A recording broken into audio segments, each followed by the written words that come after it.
Hey, what's up, Snurf? So I've been going after some of Infinite Warfare's challenges that they've been offering to the players, mainly because the value is very good. Basically, you get a lot for a little in Infinite Warfare. So I've been grinding a little more lately to get weapons and some of the other perks that they offer for just playing the game.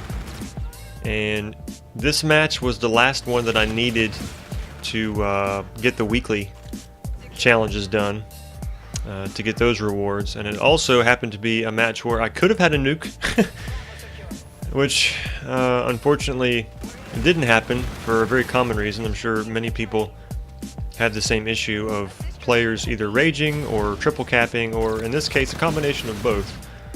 My accuracy was actually pretty on point this match, and I was just getting the best of my opponents and using my specialist ability to rewind at the perfect moments, and I don't know, everything was working out well. I mean, the stars were aligned. However, my team that I was on was one of those that just wanted to keep pushing and pushing and pushing and pushing. You know, I'm the kind of player, and I've talked about this in the past, I will typically prefer staying on one half of the map. Whether that's TDM, whether it's domination, I don't like rushing and controlling everything. You know, unless, you know, let's say that there's a challenge for the week of trying to get wins. I mean, obviously in a situation like that, the faster you get wins, the better, because you don't have to waste time. But, you know, in an average match, I like the whole cat and mouse game where, you know, you control the map.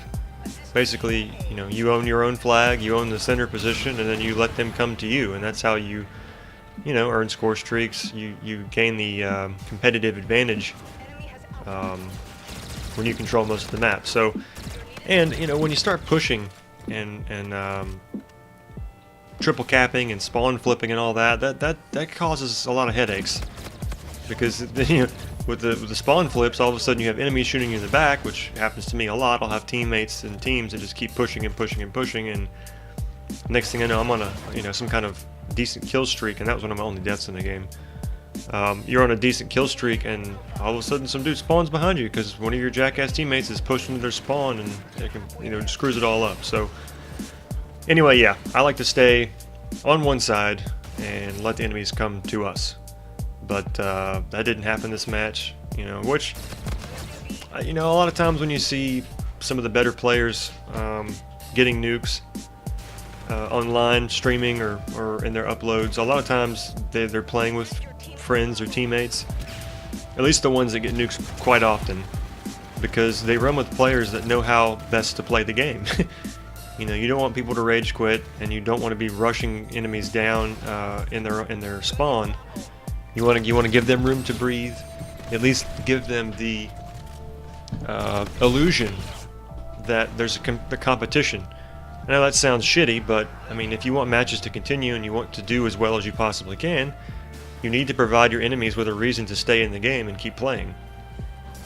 So clearly, that wasn't happening here, and I didn't even notice until later in the match that their team had rage quit. There was only 2 guys left at the very end. So at that point it was kind of pointless to even try going for the nuke, because I don't know, I didn't count. I just know I was close based on the indicators that were popping up as I was killing enemies, that I'm getting close. Like right here I was like, well, I don't know what that said, but I know I was getting closer, and if I had the time and a full team, I'm pretty confident I would have had it, because this match, it just, I don't know, like right there. Did the rewind and then killed both of them. And that's just how the match was going. So I don't know, for anyone that's been trying to get one and just can't, I feel your pain, because there's been, I don't know, I probably had 4 or 5 matches like this where I mean, the stars were aligned, it didn't happen. So with that said, I did have something interesting happen today. I was driving on my way to the store, and I saw cars swerving in front of me to avoid something in the road. And as we got closer, I saw it was a bird. And the poor guy, he was like a foot away from the median, and this was a pretty busy stretch of road. It was a local road, so it was only like 35 miles an hour, but still, he was on the actual asphalt standing there, and everyone else just kept driving by him. So, you know, I was gonna go to the store and then come back on the way back and check to see if he was there, but I couldn't live with myself. Like, there's no way I could live with myself knowing that I just, you know, delayed checking on this bird just to get to the store. Like, I could wait. So I did a U-turn. I came right back, kind of slid into like a Family Dollar parking lot, and ran out into traffic, which the light was red, so cars kind of saw what I was doing and let me run out and get him. And he let me pick him up. It seemed like there was something wrong with his wing at first, and I walked him over in the grass at a local store's outside their parking lot, and set him down. And at first I was gonna go get a box, and then I went to pick him up. I was gonna take him to the actual store itself, but when I went to pick him up the second time after setting him down, he did fly about 5 to 8 feet. So I was like, okay, well, so I went and got a box and some gloves. I was going to put him in there. As soon as I set the box down next to him, he actually took off and flew about 30 feet. So at that point, I kind of figured either he was just scared or, you know, just a little jarred. Maybe he hurt a little bit, but not, you know, to the point where it was going to kill him.